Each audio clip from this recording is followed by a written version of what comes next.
The Signalman, by Charles Dickens. Hello, below there. When he heard a voice thus calling to him, he was standing at the door of his box, with a flag in his hand, furled round its short pole. One would have thought, considering the nature of the ground, that he could not have doubted from what quarter the voice came, but instead of looking up to where I stood on the top of the steep, cutting nearly over his head, he turned himself about and looked down the line.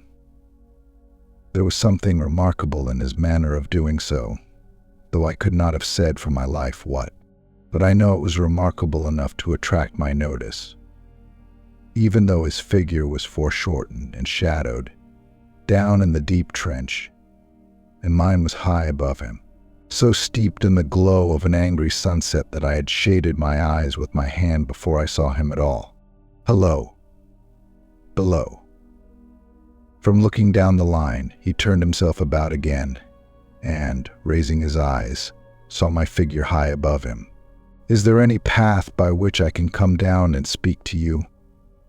He looked up at me without replying, and I at him without pressing him too soon with a repetition of my idle question. Just then there came a vague vibration in the earth and air, quickly changing into a violent pulsation, and an oncoming rush that caused me to start back, as though it had force to draw me down. When such vapor as rose to my height from this rapid train had passed me, and was skimming away over the landscape, I looked down again, and saw him refurling the flag he had shown while the train went by. I repeated my inquiry. After a pause, during which he seemed to regard me with fixed attention, he motioned with his rolled-up flag toward a point on my level, some 200 or 300 yards distant. I called down to him, "All right," and made for that point. There, by dint of looking closely about me, I found a rough zigzag descending path notched out, which I followed. The cutting was extremely deep and unusually precipitate. It was made through a clammy stone that became oozier and wetter as I went down. For these reasons, I found the way long enough to give me time to recall a singular air of reluctance or compulsion with which he had pointed out the path.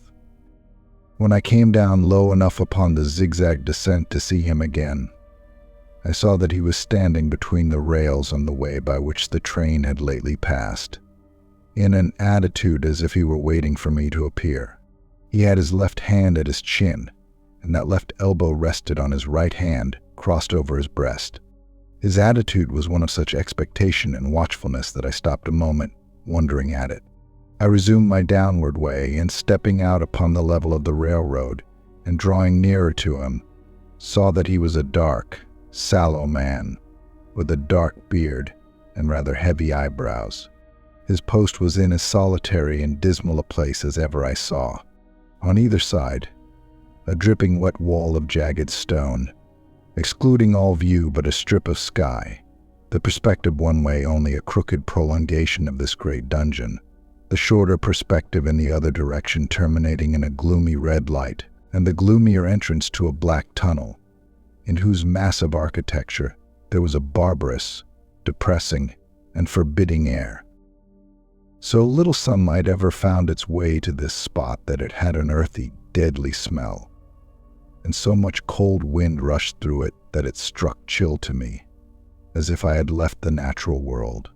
Before he stirred, I was near enough to him to have touched him. Not even then removing his eyes from mine, he stepped back one step and lifted his hand. This was a lonesome post to occupy, I said, and it had riveted my attention when I looked down from up yonder. A visitor was a rarity, I should suppose, not an unwelcome rarity, I hoped. In me, he merely saw a man who had been shut up within narrow limits all his life, and who, being at last set free, had a newly awakened interest in these great works. To such purpose I spoke to him, but I am far from sure of the terms I used, for besides that I am not happy in opening any conversation, there was something in the man that daunted me. He directed a most curious look toward the red light near the tunnel's mouth, and looked all about it, as if something were missing from it. and then looked at me. That light was part of his charge, was it not? He answered in a low voice. Don't you know it is? The monstrous thought came into my mind, as I perused the fixed eyes and the saturnine face, that this was a spirit, not a man. I have speculated since whether there may have been infection in his mind. In my turn, I stepped back, but in making the action I detected in his eyes some latent fear of me. This put the monstrous thought to flight. You look at me, I said, forcing a smile, as if you had a dread of me. I was doubtful, he returned, whether I had seen you before. Where? He pointed to the red light he had looked at. There, I said. Intently watchful of me, he replied, but without sound. Yes. My good fellow, what should I do there? However, be that as it may, I never was there, you may swear. I think I may, he rejoined. Yes, I am sure I may, his manner cleared, like my own. He replied to my remarks with readiness and in well-chosen words. Had he much to do there? Yes. That was to say, he had enough responsibility to bear, but exactness and watchfulness were what was required of him, and of actual work, manual labor, he had next to none. To change that signal, to trim those lights, and to turn this iron handle now and then, was all he had to do under that head. Regarding those many long and lonely hours of which I seemed to make so much, he could only say that the routine of his life had shaped itself into that form, and he had grown used to it. He had taught himself a language down here, if only to know by sight, and to have formed his own crude ideas of its pronunciation could be called learning it.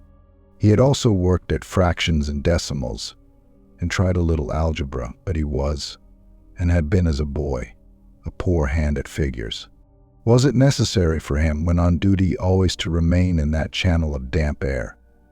And could he never rise into the sunshine from between those high stone walls? Why, that depended upon times and circumstances. Under some conditions there would be less upon the line than under others, and the same held good as to certain hours of the day and night. In bright weather, he did choose occasions for getting a little above these lower shadows, but, being at all times liable to be called by his electric bell, and at such times listening for it with redoubled anxiety, the relief was less than I would suppose. He took me into his box, where there was a fire, a desk for an official book in which he had to make certain entries, a telegraphic instrument with its dial, face and needles, and the little bell of which he had spoken.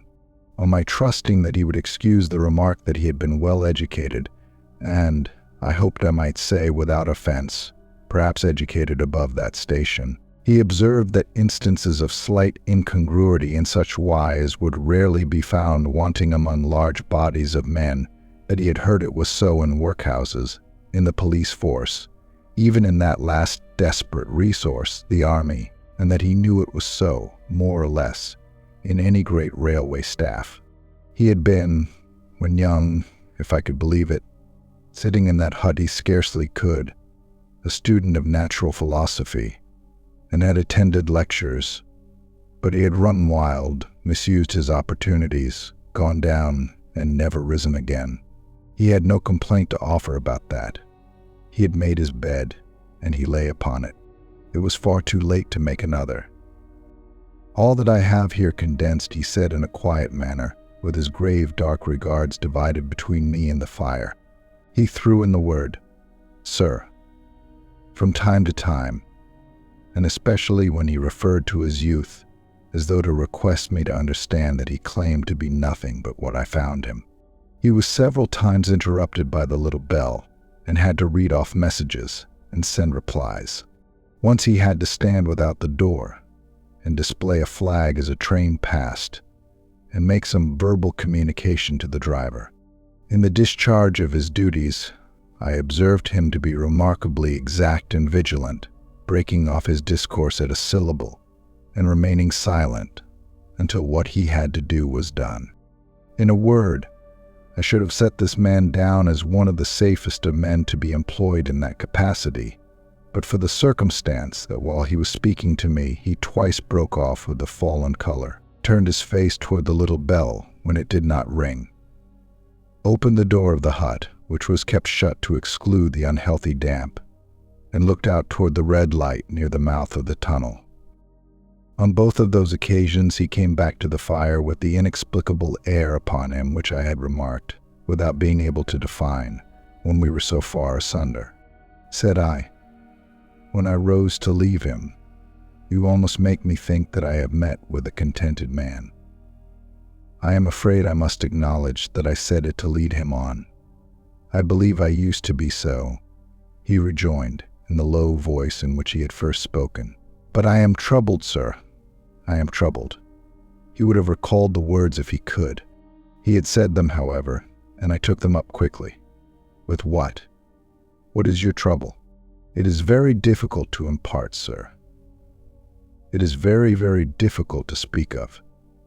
If ever you make me another visit, I will try to tell you. But I expressly intend to make you another visit. Say, when shall it be?" "I go off early in the morning, and I shall be on at 10 tomorrow night, sir." "I will come at 11. He thanked me and went out at the door with me. "I'll show my white light, sir," he said in his peculiar low voice, "till you have found the way up. When you have found it, don't call out. And when you are at the top, don't call out." His manner seemed to make the place strike colder to me, but I said no more than "very well. And when you come down tomorrow night, don't call out. Let me ask you a parting question. What made you cry, Halloa, below there, tonight?" "Heaven knows," said I. "I cried something to that effect, not to that effect, sir." "Those were the very words." "I know them well." "Admit those were the very words." "I said them, no doubt, because I saw you below. For no other reason." "What other reason could I possibly have? You had no feeling that they were conveyed to you in any supernatural way?" "No." He wished me good night, and held up his light. I walked by the side of the down line of rails, with a very disagreeable sensation of a train coming behind me, until I found the path. It was easier to mount than to descend, and I got back to my inn without any adventure. Punctual to my appointment, I placed my foot on the first notch of the zigzag next night, as the distant clocks were striking 11.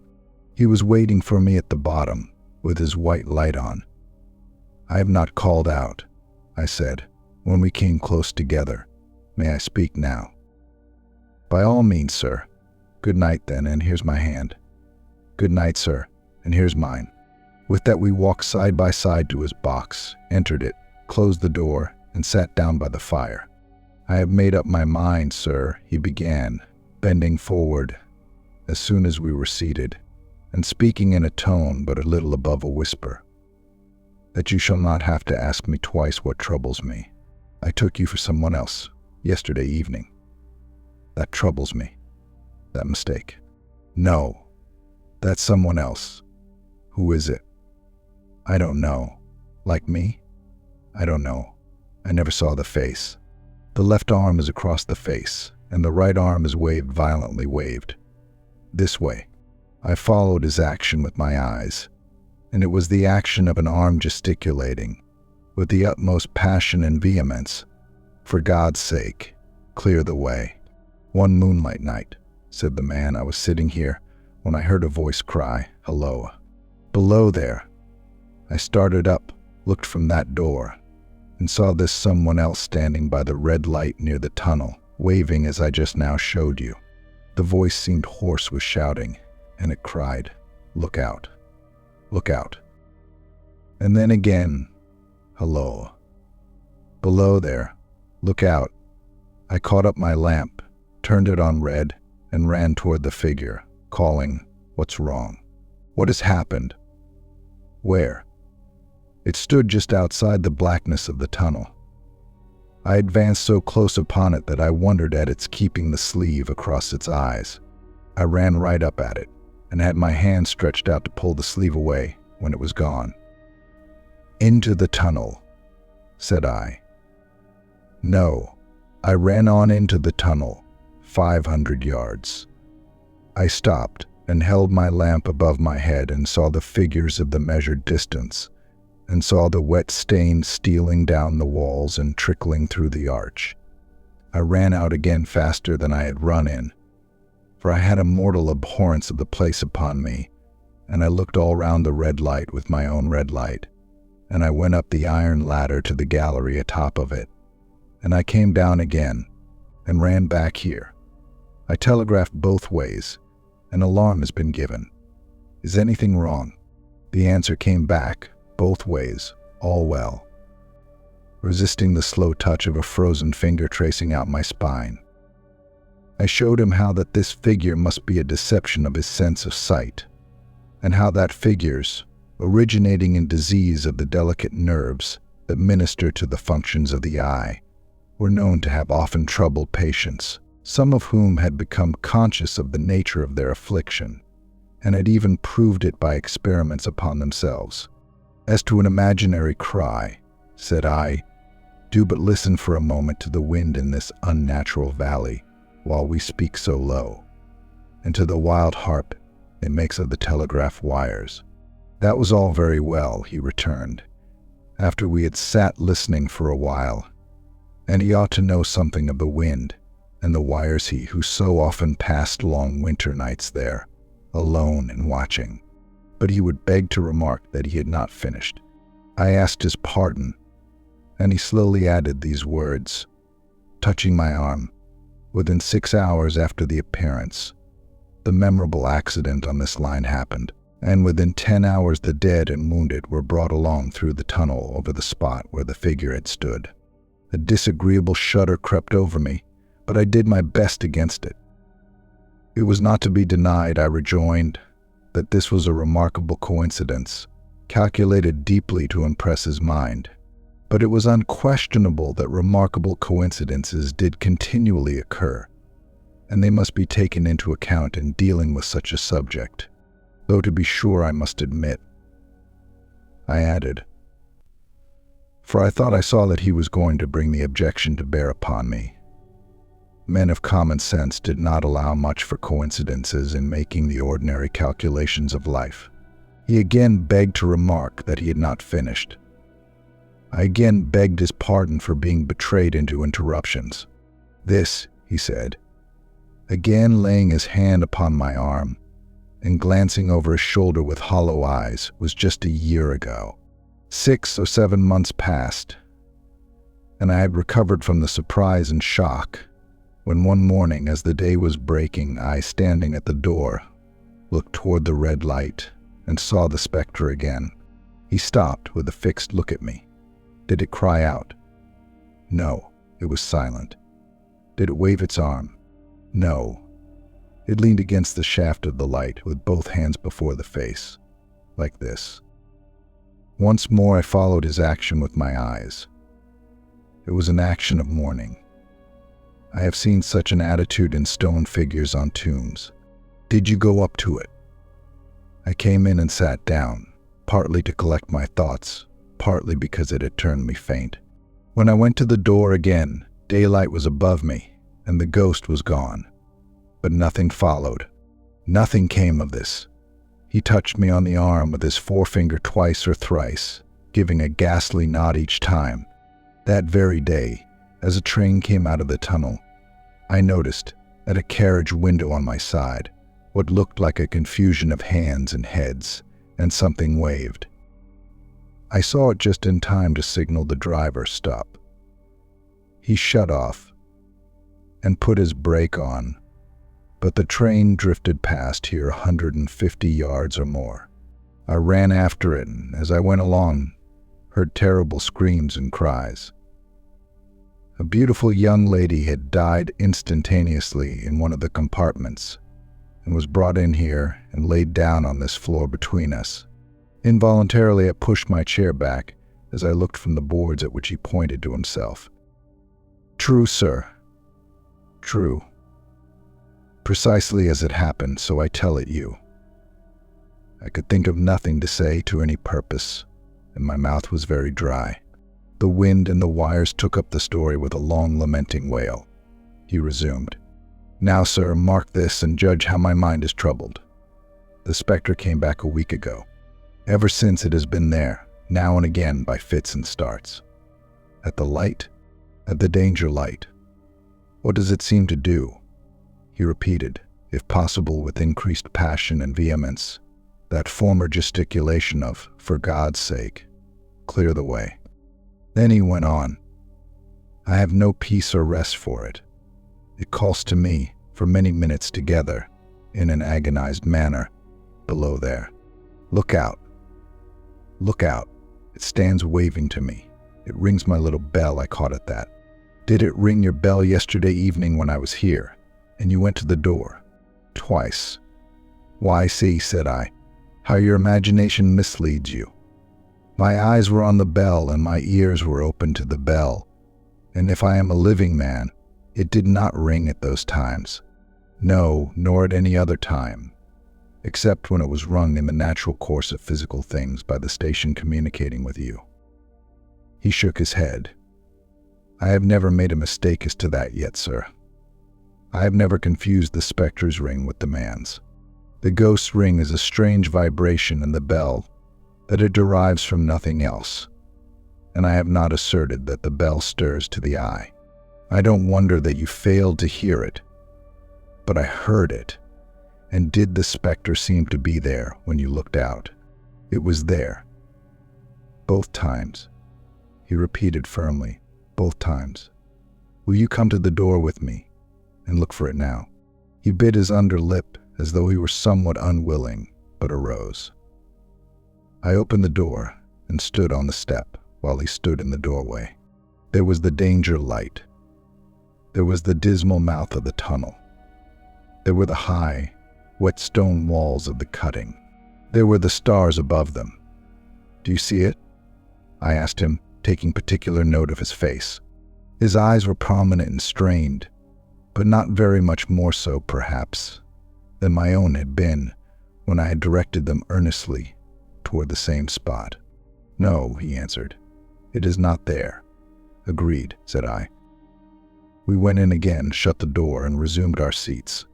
I was thinking how best to improve this advantage, if it might be called one, when he took up the conversation in such a matter-of-course way, so assuming that there could be no serious question of fact between us, that I felt myself placed in the weakest of positions. By this time you will fully understand, sir, he said, that what troubles me so dreadfully is the question, what does the spectre mean? I was not sure, I told him, that I did fully understand. What is its warning against? He said, ruminating, with his eyes on the fire, and only by times turning them on me. What is the danger? Where is the danger? There is danger overhanging somewhere on the line. Some dreadful calamity will happen. It is not to be doubted this third time, after what has gone before. But surely this is a cruel haunting of me. What can I do? He pulled out his handkerchief and wiped the drops from his heated forehead. If I telegraph danger on either side of me, or on both, I can give no reason for it, he went on, wiping the palms of his hands. I should get into trouble and do no good. They would think I was mad. This is the way it would work, message danger. Take care. Answer what danger? Where? Message don't know. But for God's sake, take care. They would displace me. What else could they do?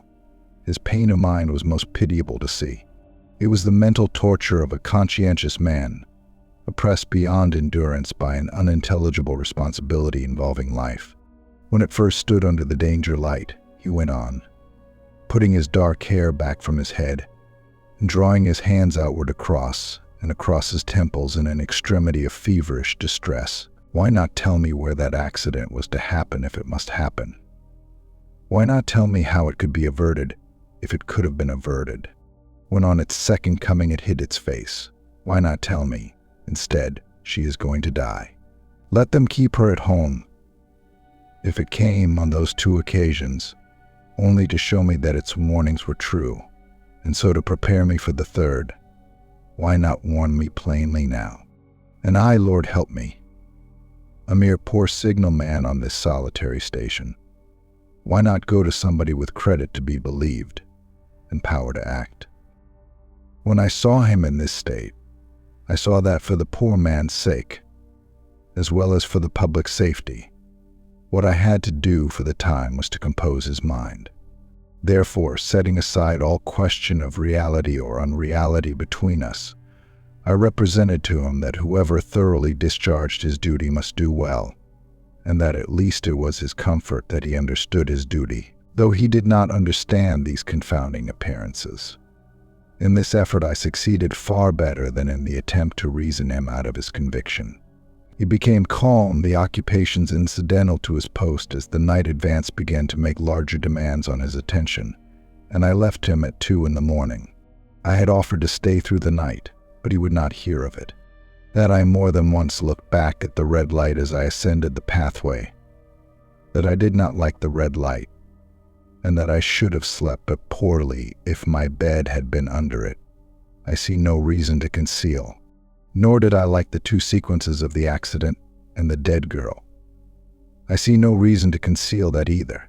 But what ran most in my thoughts was the consideration how ought I to act, having become the recipient of this disclosure.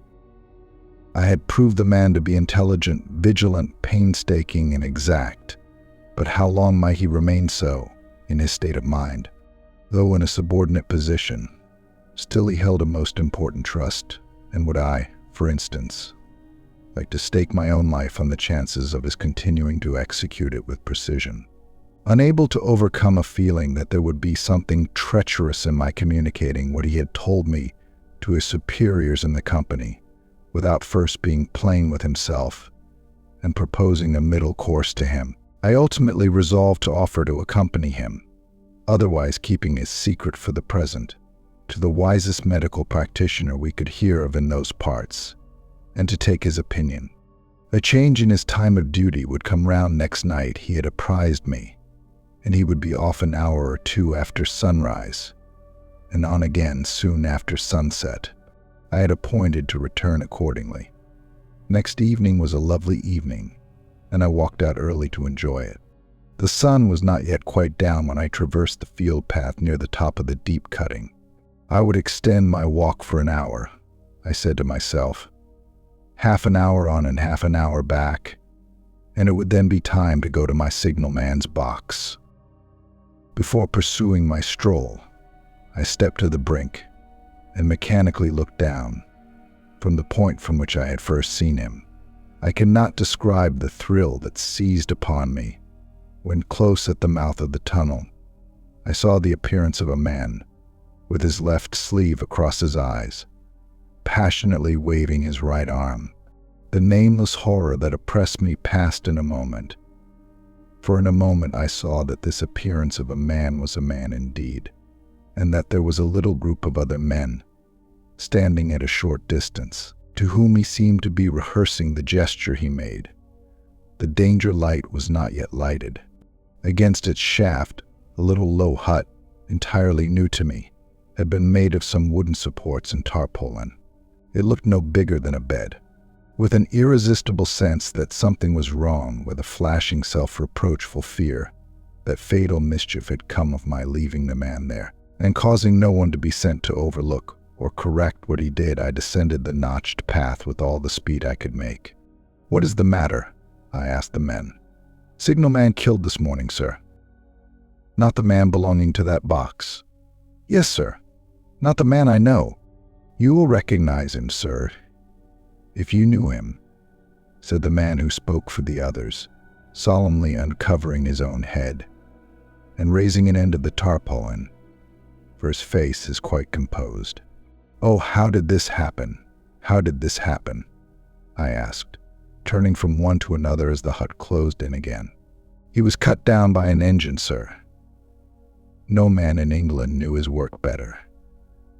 But somehow he was not clear of the outer rail. It was just at broad day. He had struck the light and had the lamp in his hand. As the engine came out of the tunnel, his back was toward her, and she cut him down. That man drove her and was showing how it happened. Show the gentleman, Tom. The man who wore a rough, dark dress stepped back to his former place at the mouth of the tunnel. Coming round the curve in the tunnel, sir, he said. I saw him at the end, like as if I saw him down a perspective glass. There was no time to check speed, and I knew him to be very careful, as he didn't seem to take heed of the whistle. I shut it off when we were running down upon him and called to him as loud as I could call. What did you say? I said, below there. Look out. Look out. For God's sake, clear the way. I started. Ah, it was a dreadful time, sir. I never left off calling to him. I put this arm before my eyes not to see, and I waved this arm to the last, but it was no use. Without prolonging the narrative to dwell on any one of its curious circumstances more than on any other, I may, in closing it, point out the coincidence that the warning of the engine driver included not only the words which the unfortunate signal man had repeated to me as haunting him, but also the words which I myself not yet attached, and that only in my own mind, to the gesticulation he imitated. I hope you liked the story and are interested in more stories here on our channel. If you liked it, please subscribe to our channel and click on the bell so you don't miss any new stories in the future. We would of course be very happy if you like it.